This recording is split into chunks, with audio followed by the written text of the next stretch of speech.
Run! I don't know who said it first, but I do know that the bear charged at us. Archer fired, and then I was running. There wasn't anything else to do. I heard gunshots behind me, but I didn't look back. I just ran. Until I saw a group of zombie deer ahead of me, blocking the way. I turned to my right, and there was nothing but chaos. I looked to my left and saw 2 lab trailers. I wondered if I'd be safe inside them. I bolted straight for the trailer, then tried the doorknob. Damn! It was locked. I tried the one next to it, also locked. I heard a roar behind me, and I looked, seeing the same bear from earlier, mere meters away. Fortunately, it was too busy eating someone. The tentacles on its mouth were digging into the guy's chest, and I could visibly see the tentacles pulse, like straws slurping in a bloody smoothie. I began to back away, slowly, until I realised I had trapped myself in a corner. I had manoeuvred myself between 2 mobile lab trailers and the cliff of the valley. I gasped, then brought up a hand to my mouth, hoping I hadn't alerted the bear to my position. I stepped backwards subconsciously, accidentally stepping on a branch that let out a far too loud crunch. The bear turned. Shit! It looked at me with dead, empty eyes and a mouthful of blood-filled tentacles. There was nowhere to go. The bear began to meander towards me, taking its sweet time. Where was Archer when I needed him? Up here! A voice shouted. I looked up to see Quint on top of one of the trailers, hands reaching out. Grab my hand! Quickly!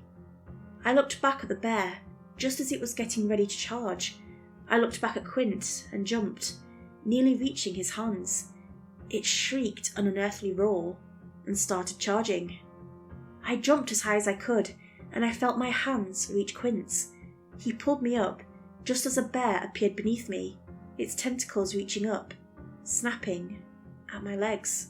I hate bears, I murmured, taking a breath of fresh air as I reached the top. I hate bears. I'll have to agree with you, Quint replied. Have you seen Dr. Crease? Or Archer even? I scanned the battlefield from the trailer roof. I looked at where I'd seen Archer last, but I didn't see any sign. None for Dr. Crease either. I checked to see if any of the bodies were those 2, but the infected were crowding around them, feasting on their flesh, so I wasn't able to see much. How'd you get up here anyway? I asked, a bit confused. I went inside the trailer and locked it, he explained. I was going to open it, but you backed yourself into that corner before I did. Quint pointed at a hatch on the roof. Oh, I should have been more patient, but hey, it's a life or death situation. Who's going to blame me for not being patient? I sighed sadly, taking in the horrible view. Quint, on the other hand, seemed to shrug. It suddenly came to my attention that I hadn't seen Quint feel a single emotion since I'd met him. Well, I'd only met him for a day? But it was odd. Quint was kind of just flat. Emotionally wise, that is. He seemed like the type of person to do whatever it would take to survive a zombie apocalypse.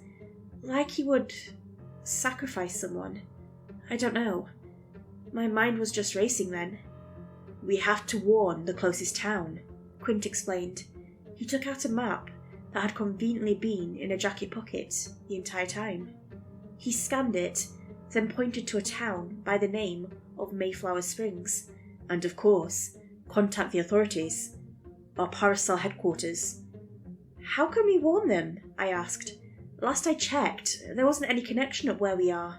It's supposed to be all confidential and stuff, and our radios are all local, right? Quint nodded, then scanned the map again, his eyes almost glowing as he studied it. There's a public hiking shelter from the Park Service an hour's walk from here. If we can get there, we'll be able to use that radio, and with any luck, bump into any rangers or anyone out there and warn them. Good plan, but I gestured towards a horde of monsters below us. Quint thought about it. Do you know how to use a gun? No. I don't either. Well, this was going to be the worst plan ever, clearly. Quint opened the hatch, went into the trailer, and handed me a pistol. A few moments later, he returned back up, carrying 2 backpacks loaded with supplies. I took one, and it didn't seem too heavy. The insides were mostly meal bars, a few important papers, and some other related equipment. Do you know how to use a knife? Yeah, I replied. Quint handed me a Swiss Army knife. It looked old and used. It's Archer's. Don't lose it, or it'll kill you, Quint joked. He then revealed a blade of his own, a strange serrated thing that looked like it was carved from bone. I have this. It's a family heirloom I carry for good luck, but it'll do. Awesome, I commented. So, when do we go? When do you want to go? Now? Sure. I hopped off the roof of the trailer, then heard Quint thud behind me. After that, I looked around, waiting to see if it was clear, and then ran. I didn't hear Quint's footsteps behind me, but the screams were so loud, anything else sounded like a pin dropping in a room full of music. I tried to remember the directions that map told us to go, and I sprinted into the forest, hoping that none of the creatures had made it that far. But judging how many people had been either killed or converted, it was highly likely that something would be in the woods. I heard a hiss right beside me, and I turned to see something that vaguely looked like a mountain lion running beside, matching my pace. Now, it was something completely alien. It had grown quills, and they seemed sharp as they cut through the brush. Its skin was moist and flesh-like, and I could almost see through it to see its inner workings. But worst of all were the eyes, white and soulless. The thing hissed again, revealing a very circular mouth full of daggers.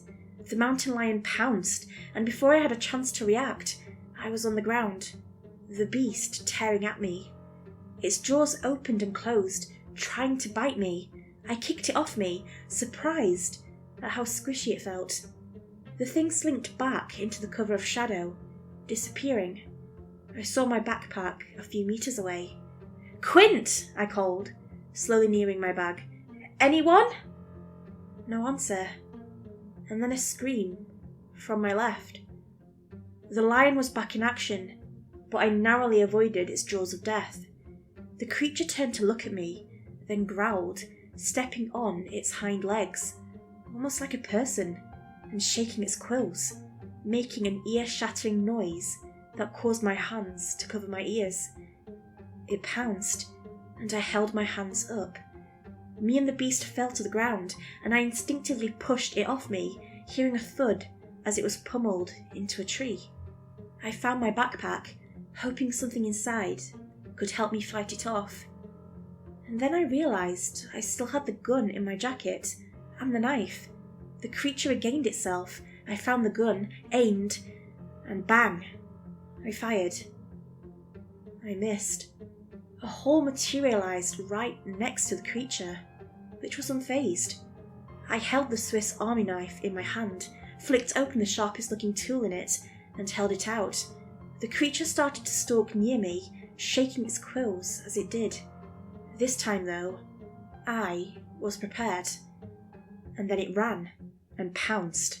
I lifted up the blade, thinking I could hit it, and then bang! I heard a thud. I watched as the mountain lion fell mere inches to the left of me. It was snarling in pain now, and through its translucent skin, I saw a bullet lodged inside it. "Scientist," a familiar voice spoke. It was Archer. He also smelled like mud. "I have a name, you know," I replied, rolling my eyes. "Alicia Valerio?" "Don't bother with him."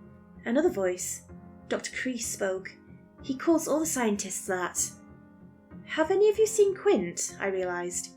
"He was with me. We were running for the hiker shelter. We got the same idea," Kreese informed. "We didn't see him." He could be dead. I think he's alive, I rebutted.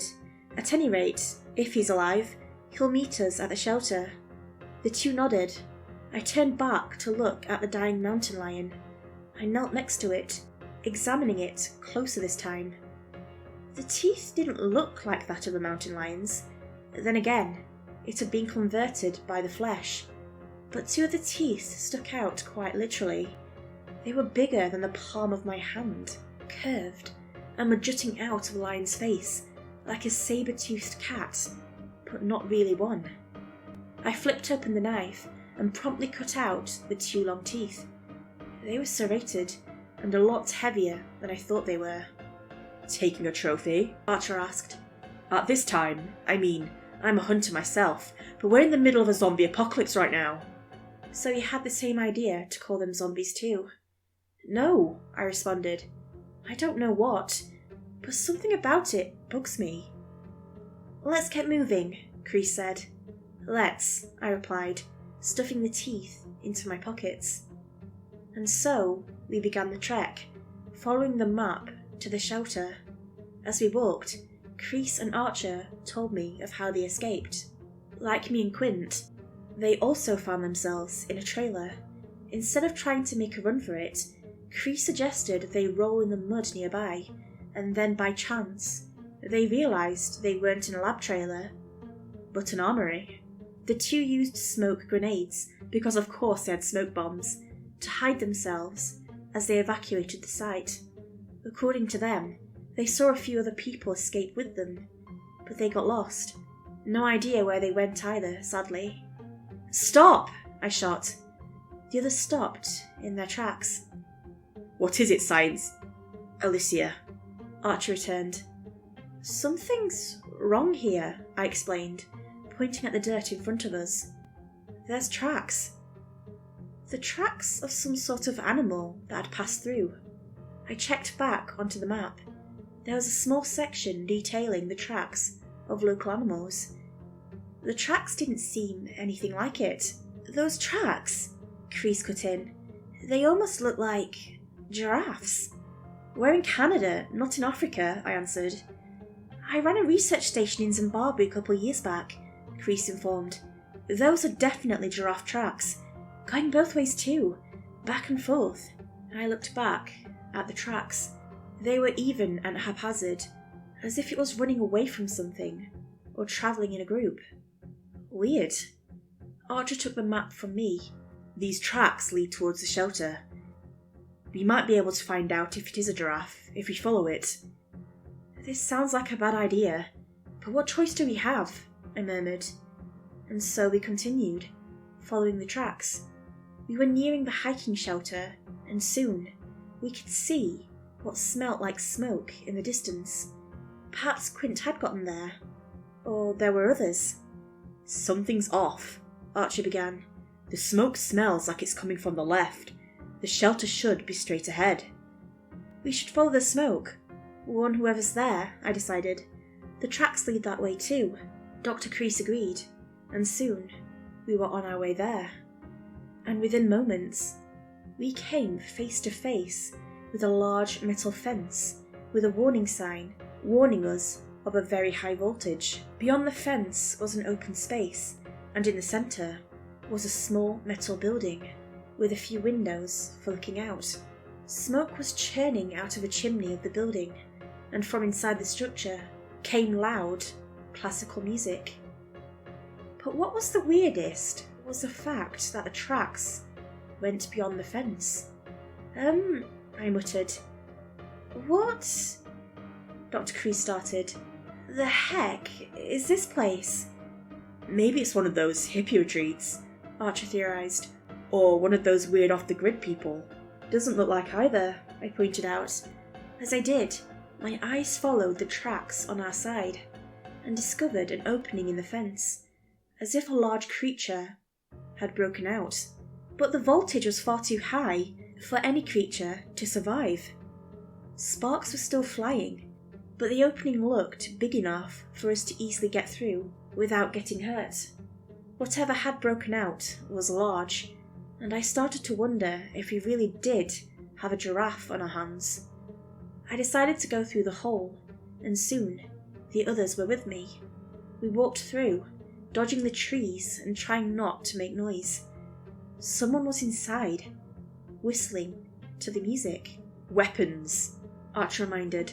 We don't know if whoever's in there is friendly. Dr. Kreese nodded, and she took out a pistol. I held up my knife as we neared the door. The door was unlocked, and stranger, it was open, and we could see that there was someone inside, humming to the music. Cooking! Archer looked at her, and they nodded at each other. Archer barged through the door and into the room. The person inside looked at us, saw our weapons, and let out a help before slipping on the kitchen and falling to the floor. What the heck? They yelled, facing us while on the floor, a wooden spoon in their hand. Who are you people? And then I realised I recognised them. They looked at me, and out came a very confused look. Who the heck are you? Kreese snarled. What's up with the fence? I took Dr. Kreese's hand and lowered her weapon, then did the same to Archer. The two looked at me, confused, then looked back at the even more confused cook. Wait, I sighed. They aren't dangerous. How do you know? Archer inquired, starting to aim the gun back. Guys, I began, sucking in air. Meet Kaz Crow. The two looked at me, puzzled. Kaz, meet Dr. Anna Kreese, and Archer, whatever your last name is. I paused for a second, unsure. This is Kaz, my ex. Anna and Archer looked at each other, then at me, and finally at Kaz. And then they spoke in unison, uttering a single confused, "What?"